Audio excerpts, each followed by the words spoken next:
Yeah. I say we like, no, I say we just study. That's just boring. All right, if you're in the back, speak back up. If you're up here, pay attention. Close your notes and whatever. You have the opportunity to look over some extra things, hopefully on your own. So please give these lovely folks the attention they deserve. They're getting titrations, which is a pretty important part of both parts of your test, tracing and free response. Yeah, so our question was based off acid structure on titration curves.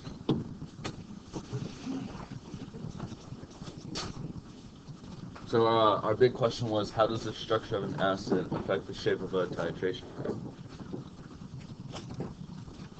And then to start off with, we took 0.1 molar of sulfuric acid, which is an oxyacid, and we titrated with sodium hydroxide. So this is the graph that we got. This is like the line that best fit over the data points. We had an estimated equivalence point at 6.516 pH and 27.19 milliliters of the sodium hydroxide added to the sulfuric I'm acid. going to add one thing. I thought it was at the end of the presentation yesterday. I don't know if you guys noticed, but all these strongs, where do their pH equivalence point end? 7-ish, but for us, everyone's has been low. It's like 6.3, 6.5, 6.7. Why is that for our labs? Is it because the DI water is slightly acidic? Yep, ours is slightly acidic, which is only the reason they're ending low. But I just want to point that out before we move on. They should be at 7, but our DI water is not 7. So the next titration we did was with 0.1 hydrochloric acid, which is linear with 100-degree bond angles, and we titrate that into calcium hydroxide. And so our graph is a little kind of skewed looking because we did increments every 5 milliliters instead of like every 2 milliliters.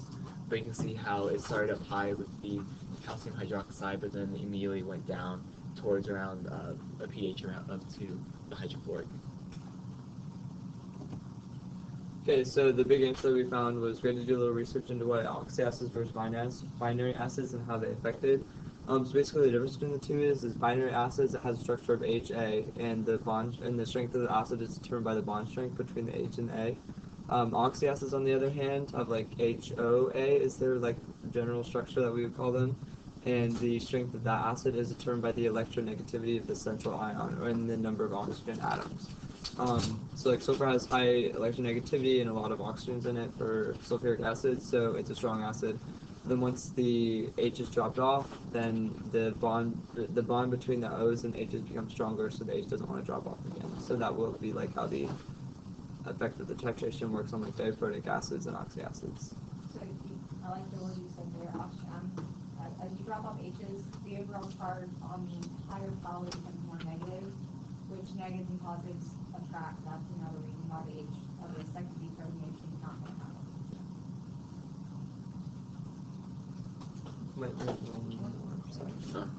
And then also, this is more hypothetically, but if we were to have, since we use sulfuric acid as a diprotic acid, so if we had continued our titration, we would have had like 2 little humps. And so with the second hump, because we would have made hypochlorous acid, it would have had a little swell because it was a weak acid, whereas the beginning of the sulfuric acid titration, also the entire hydrochloric titration would have just had the straight linear start. That's all.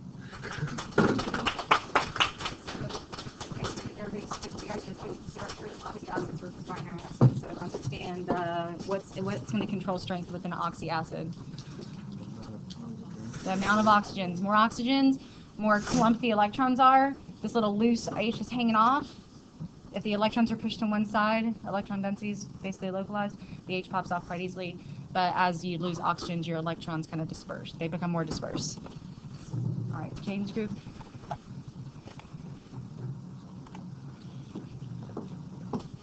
As student spirit.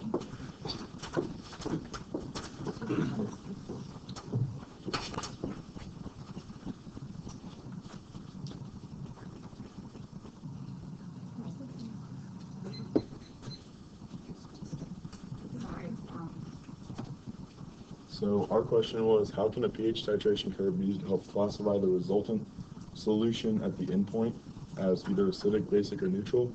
So using a titration curve, we can visualize where the endpoint or where the color change of a titration occurs, and using that endpoint, we can see whether it's above 7 or below 7. So it's basic, or acidic, or if it's right at neutral. Okay, so the first titration, we titrated an unknown molarity of sodium hydroxide with 50 milliliters of 0.1 molar acetic acid. And so the pH started at 3.26, and then on the graph you can see it ended around 12.4, but the endpoint where the color change was about 8.5. And for our second, with the titration curve, we used phenolphthalein for that one because it had a color change around 8.5 or 9-ish, so we could see it went from clear to light pink to a dark pink whenever we met the endpoint. Right, Sarah, you were saying, everybody should know this now. What is the most highly prevalent? Think HIN and ion minus, remember that's how we abbreviate indicator, weak acid stuff. What is the heavily prevalent ion in that clear region? Which form of phenolphthalein? HIN, right, the acid, and then the pink region? Ion minus, that's the basic one. And where are the concentrations of HIN and ion minus equal? No, they're the equivalent question. What pH? What pH? Love, how, sorry? 8 or 9, right? So they're going to be equal around 8.5, which is where the equivalent or endpoint is for the color change. All right, keep going. So for the second titration, we did an unknown concentration of ammonia into hydrochloric acid, and this one took a while for it to go up in pH because we used 0.2 molar of hydrochloric acid and like 50 milliliters of that, so that was a lot. So the approximate endpoint was 4.5 pH, and it started with 1.18. So after we titrated a lot of hydrochloric, we got to that point. And for this one, we used methyl orange because it changed around 3.5 or 4. So we could see that it changed from like a darker orange or like reddish color to light orange and then to yellow once we passed that endpoint. And at what point are the HIN and ion minus in equal concentration? 3 to 4. 3 to 4, and then where is the yellow one more prevalent? I mean, the ion minus more prevalent. Right, so 5 to infinity. Okay, keep going. That's it. Challenging to explain some facts, but we know that we choose indicators based on the equivalence point estimations now. And last and final group. Drum roll. We got 4 people. No, yeah, 4 people. I was going to reset the board real fast, but you should work like this.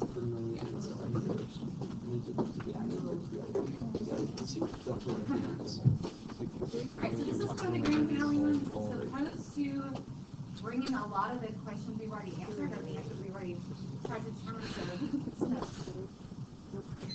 Okay, so for our lab, our question was, how does the structure and the initial concentration of the acid base influence the pH or the resulting solution during titration? So to figure that out, we used.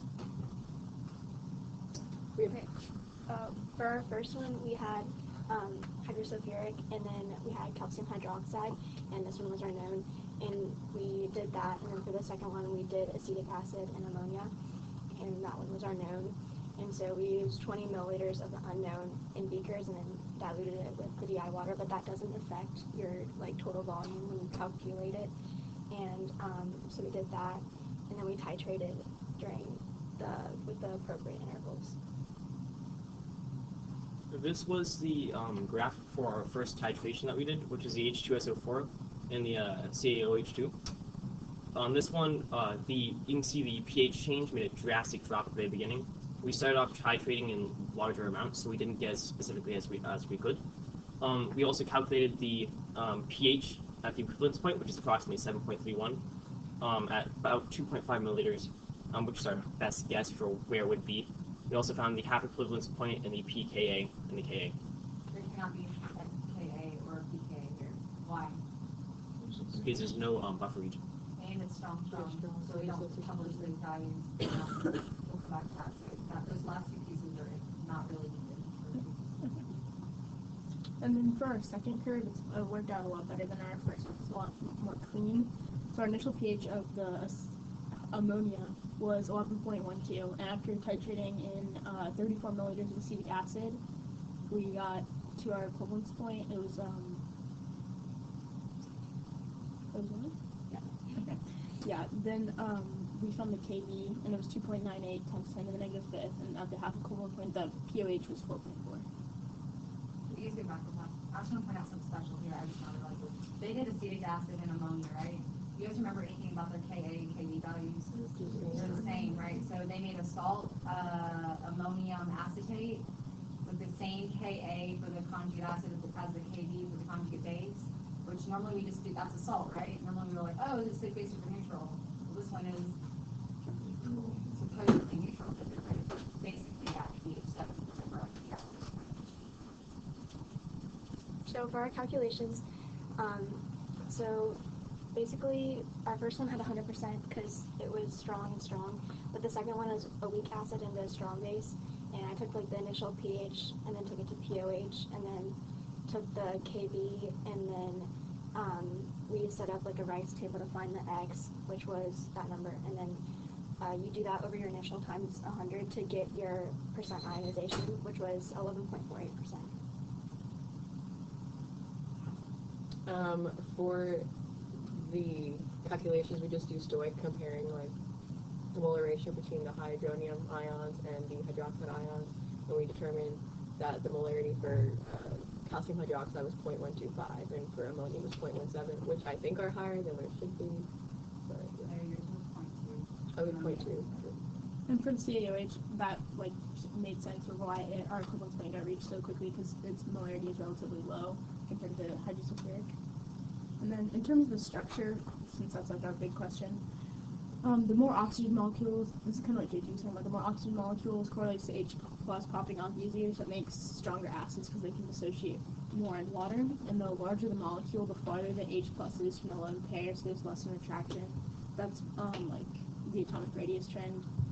And then electronegativity. It goes the opposite direction that atomic radius does, and like the trend of the periodic table. And it means that once the H plus pops off, the remaining ion can accommodate more electrons, so it can make a stronger conjugate. Yeah. Saying yes, because you're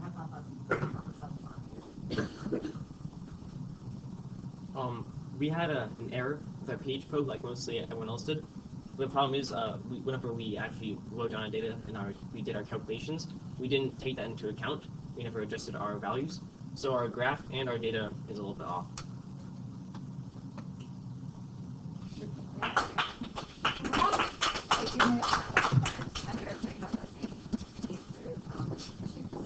Alright, so you've heard a lot about titrations, but lab titrations, because they're basically the culmination of everything we've done, okay?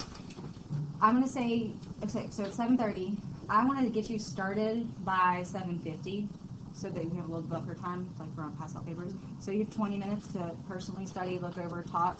If you need me to go over anything, I will, but it's just going to quietly appear so you can focus, okay? Something productive.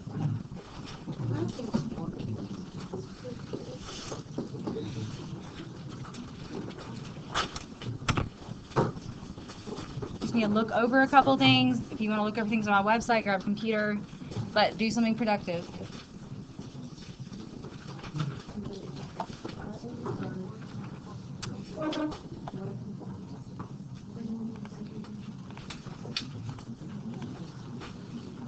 Cassie, tell me where you want to start. I'll do it up here.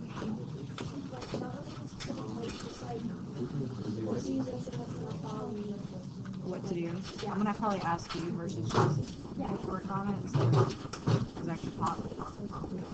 So just switch up here when you're ready. So I'm not gonna be super loud. And then also I have like some questions on like these graphs, because the graphs are a little like different ones that strong, weak, and weak. Or strong, and weak, strong. I do like The reaction you write out, the reaction of these calculations.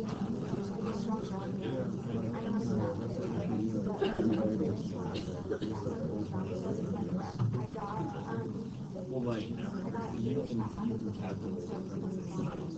Yeah. Yeah, it's not taken right.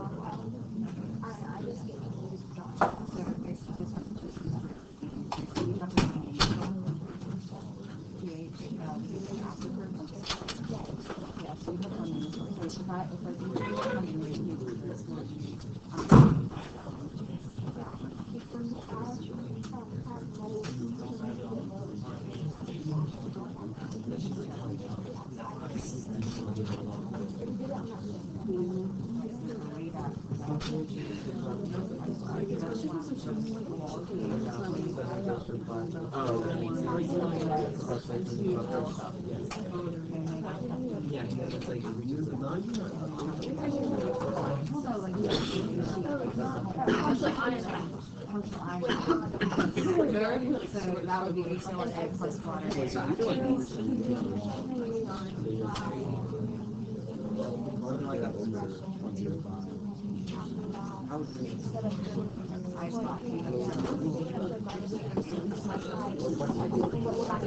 Because essentially, all you have is a weak acid, right?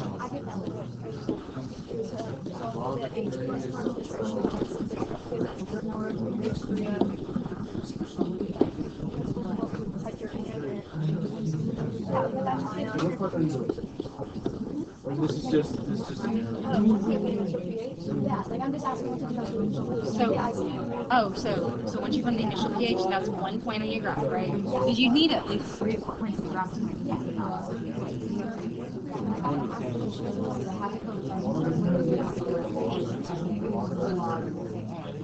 What's your right?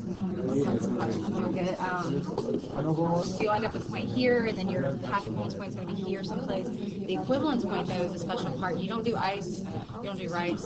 You really, I mean, you can do rice, but you really just have a point where you're equal molar between weak acid and strong base. Right. So what was the molarity of the base? 0.01 of NaOH. Okay, and then you had 50 mils? Yeah, that was 0.01. So you'll notice, and I'm doing this in my head because I'm not, like, if I'm running out of time, I'm not going to do, like, I'm not going to do more than I need to. Notice this is a 1-to-1 ratio in a reaction, right? Notice it's the same molarity. So it's going to require the same volume to neutralize the acid. So the equivalence point should be at 50 mils. Just because of the nature of how you can compare them very easily. If they were not comparable like that, you have to do BDA to figure, or, well, no, I'm going to take that back. You have to do stoic. So you could just do 50 mils of the acid times the molarity, and I'm doing millimoles, just work with me here. Millimoles of acid. 1-to-1 mole ratio, and then once you get moles, you can flip the molarity. That one, this could be better. So this is the 1-to-1 millimole of NaOH to 1 millimole of HClO, and then so milliliters of HClO cancel, millimoles of HClO cancel, millimoles of NaOH cancel. So I'm going to flip this molarity upside down. NaOH. Right, that gives you milliliters of base. So if you notice, 0.01 cancel, so I end up with 50. So instead of doing this math, I just asked you to look at it conceptually. So that's what you get. When you say endpoint, you're saying indicator. There's the pH of the equivalence point. Yeah. So you're asking for equivalence point, right? So we know those. So you're saying where it levels off. Don't say endpoint because that's what it means indicator. We have to choose a point when you're in excess, and we just calculate. Hold on, we're not quite done with this one. So all we know is volume. We don't know pH at which this is at the equivalence point. So this makes what when they react? NaClO, that's your salt, right, and water. This is the pH determiner at the equivalence point. So you'd have to do what with this? So yeah, salt hydrolysis. So this is going to be, which of those ClO is the important one? So as it goes through salt hydrolysis, it makes what? And hydroxide. Thank you. All right. So then, what do I do? You plug in your mole. Yeah, your moles. So based on what we have here, these were equimolar, right? Yeah. So I'm going to do millimoles just for me. How many millimoles do I have? 50 times that. Yeah, right? It's 0.5. It's 0.5. Yeah. Well, you're doing normals. If you're doing like the other one, you just do like. Okay, I'll do the other first because we're gonna look at the molarity. I'll do the other. So 0.05 times 0.01 is 0.005. All right, so that's the moles of this. But we're getting ready to set up a what here? No, all you have to do is you're gonna have that. What are we setting up here? Tell me that first. This is reacting with water. Because it's moles. Oh. Yeah, I just put moles because you told me to put moles. This is reacting with water. If you react with water, you ice. If you react with an acid and a base, you PDA. But I'm not putting moles here. I'm getting ready to Nope, we don't have a buffer yet. There's none of this present. There's 0. Okay, so hold up. We're at the equivalence point. You have a salt. You go through salt hydrolysis. Salt hydrolysis reacts with water. You have to get the molarity of this guy. So we had 0.05 in a total of 100. So that divided by 0.1 gives me. I'm sometimes not great with the exponent or the decimals. Okay, so this is now ice, because you do not have this step. So what do I do?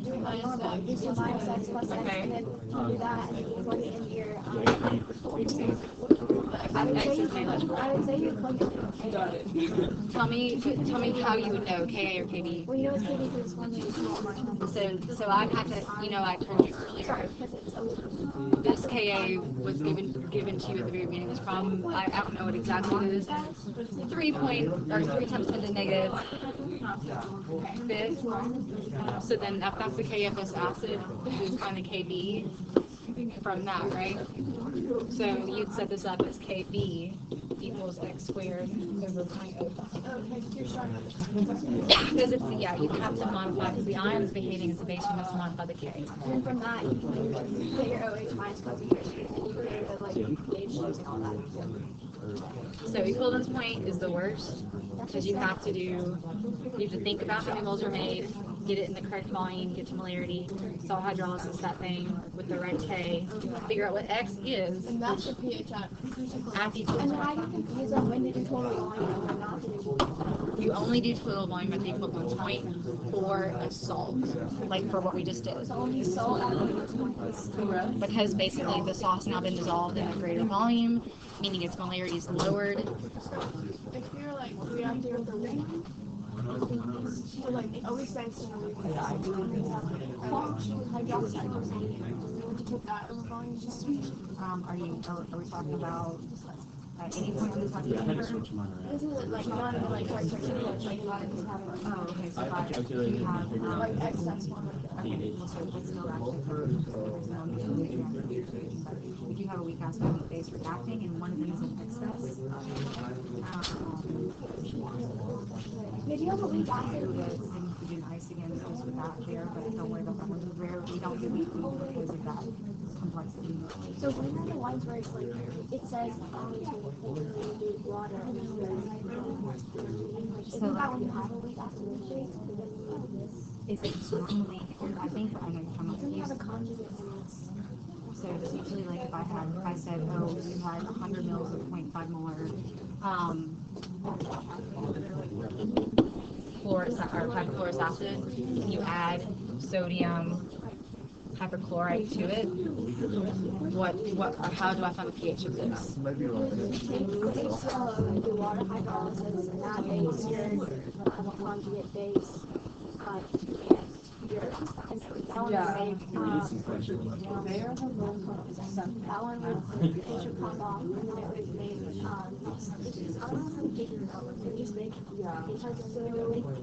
Hydronium, right? I'm gonna rewrite the whole thing on that. So if you stop starting volume and molarity, you have moles of this essentially. And if I give you grams or something like this, you get to moles. or you could just plug it in. Plug it into what? You can notice that it gives you the amounts. Like your moles in there. There you go, because you recognize you have a buffer. So first, yeah, that's the thing. First, you recognize you have a buffer. You have some of this initially, and you have some of this initially. Plug that thing in the mouse back. Don't do ice. You don't need to. You could, like you totally could, but you'd end up with the beginning and the end the same, so you just wasted your time. So if you recognize you have a buffer plug, that's because these won't react. Because though this is a weak acid and this is its conjugate base, they're just going to play with the H back and forth. It's not really a reaction. You just have to classify which one it is. So, A is a neutral. B is an acidic. That's going to have a reaction. Sodium iodide is also basic. Potassium nitrate.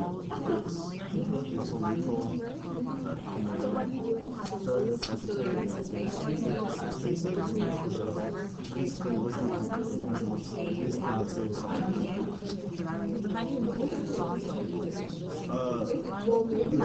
You know that where if this is a salt, how are you going to do salt analysis? So copper came from copper dioxide, which is a weak base. Nitrate came from nitric acid, which is strong.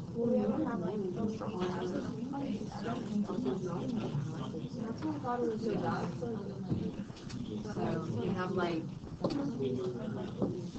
HF, and I add a strong base. Oh, it's just a reaction, right? That's gonna make what? It's gonna make a buffer. So that's assuming, of course, this is in limiting, because if this were in excess, this gets wiped out. You got nothing. You've got moles of the OH left over. And then you look at what. And then get, like we just said, hydroxide concentration. But if this is in limiting, this will be in excess. You'll have to produce some of this. You have a buffer. That's partial neutralization. A buffer. So yeah, you will have some of the F minus. Mm-hmm. You just disregard that or what? No. So if this is in limiting, Same reaction. Oh. if that's in limiting, you have moles here. You have moles left over. If this is limiting. This is in excess, right? No, like if the OH is excess. Oh, then yeah, you ignore it. Yeah, so this is in excess. Because if this is excess, nobody cares about weak or or a conjugate, because this is such a strong species, it's going to control the pH. Like, if we're adding like strong So you know the thread where I'm adding more oxygen.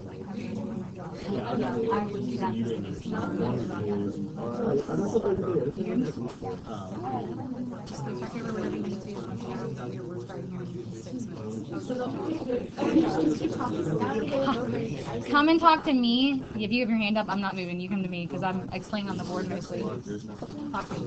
For titrations, when we the math, so at the equivalence point, it would just be like looking, it's the easy, like I have my concentration I go. And then at equivalence point, you have to go use your like molarities, go to stoic, get the volume at your equivalence point is at, then That's just giving you the volume, not the pH. yeah. So then Who controls the pH?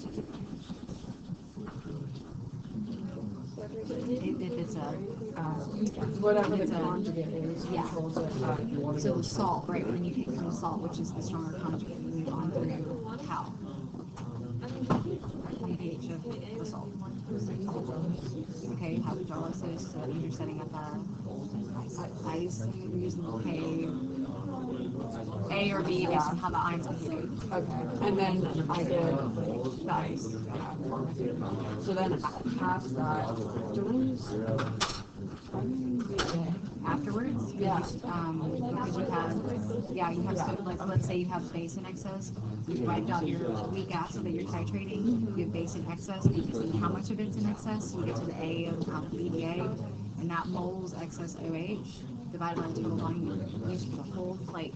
shebang of the tetrahydric acid and base. That's your OH concentration. Okay. How do you do like the HH equation like without a log of something or something? You'd have to make sure that you're doing a centric notation. So just off for pH, just you're asking. Let's say I give you 3 times 10 to the negative fifth. Is your Ka. Let's say we have an acidic buffer, so that's what you're starting with. And if you have this, there's a question on Libby's choice. It's like 10 times as much. Oh yeah, like, I got that. So if it's like if it's 10 times, it goes up 1. And if it's like 1/10, it was like 10 times. I'm going to say the conjugate base. I can't remember how this question was, but 10 times conjugate base versus the weak acid, right? So that's your ratio. So this is going to be KKA, right?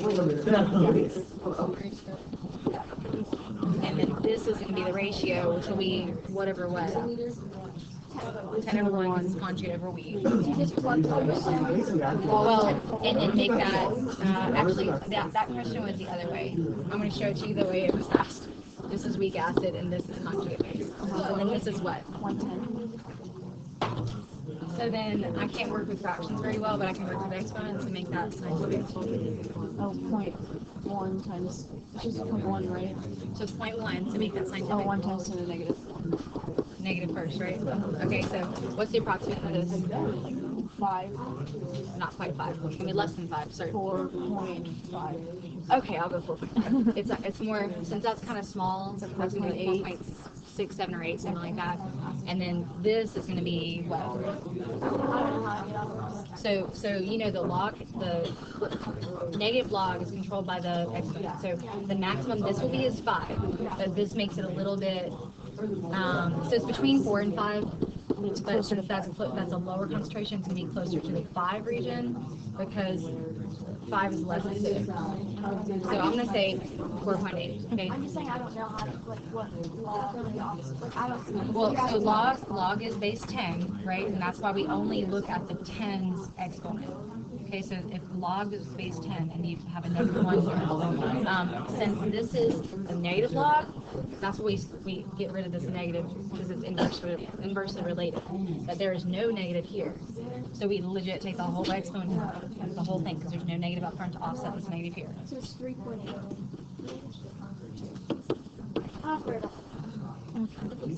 I was just answering the question.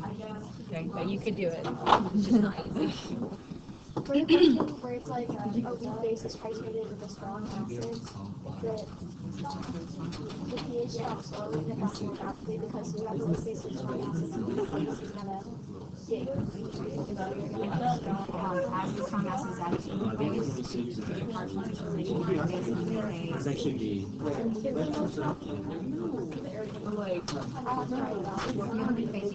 because ammonium is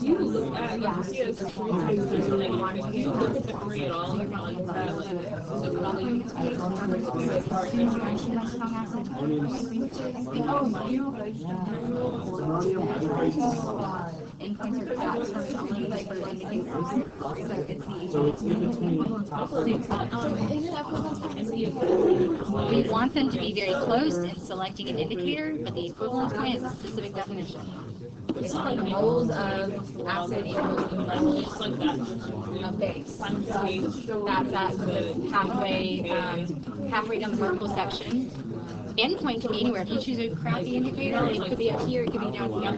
If you choose a great indicator, that's perfect for your titration, it's spot on. That's why we can't say they're the same. You have the knowledge. If you have a strong, it goes going to be about what? And you can walk it at 100 So if you have a weak acid with strong base, you know it's probably 8 or 9. You choose an indicator that's between 10 to 8 or 9. PKA, Yeah, I don't know how to do We're this. starting in 1 minute. Arrange yourselves, get your calculator, get a reference table. If you don't have one, I'll get through shortly.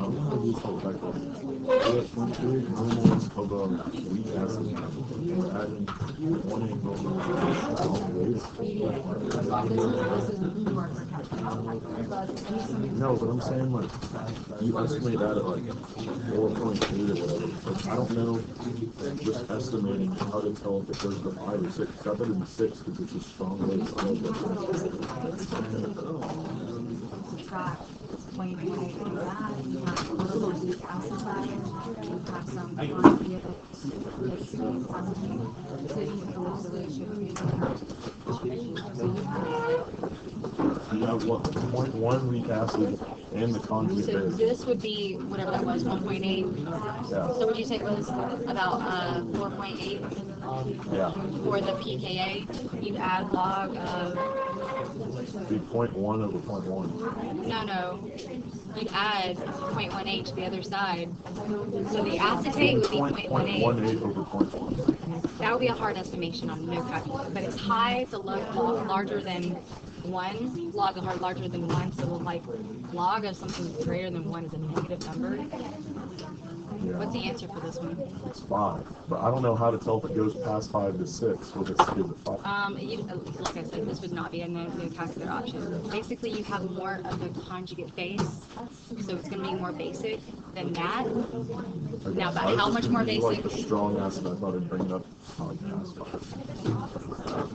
Or strong base.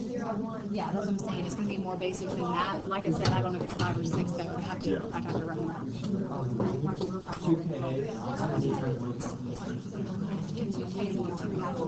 Like, I'm sorry, K, what? Again, if you have 2 reactions, and stack it into a new reaction,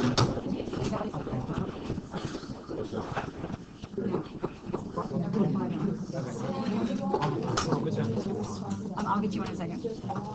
All right, guys, and you have spread out. You've cleared off your desk, and here we roll. Here we roll.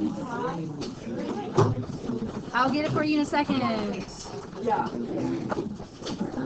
All right, I see some crap on desk. Get crap off desk. Put your laptops away or close the laptop or something. Okay, I did not number some questions before I copied the 25 questions. 25. Find a seat. Okay, and I will tell you it's at the end, but I'll tell you how to number those in just a hot second. Okay. So I'm gonna pass out the multiple choice sheet first, because you can start without the Scantron, obviously, right? I will get you a reference tool in a hot second. If you don't have it, then you just have to wait. Okay. So please no calculators on this one. And after you finish, you can stand the board for homework. There's an atomic structure. In that diagram, all of you really, like you haven't produced atomic structure in like a year. So you need to do heavy annotations, not just highlights. Heavy annotations. And that's what you're doing after this.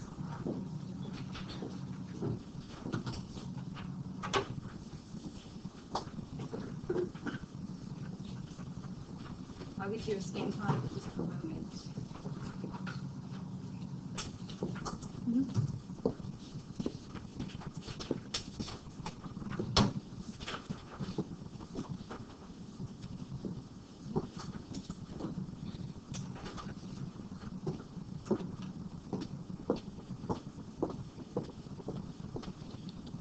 Turn to the back side of this.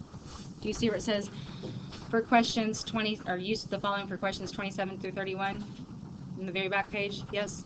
Okay, it goes in order 27, 28, 29, 30, and the little rogue one on the very right side is 31. Sorry about that.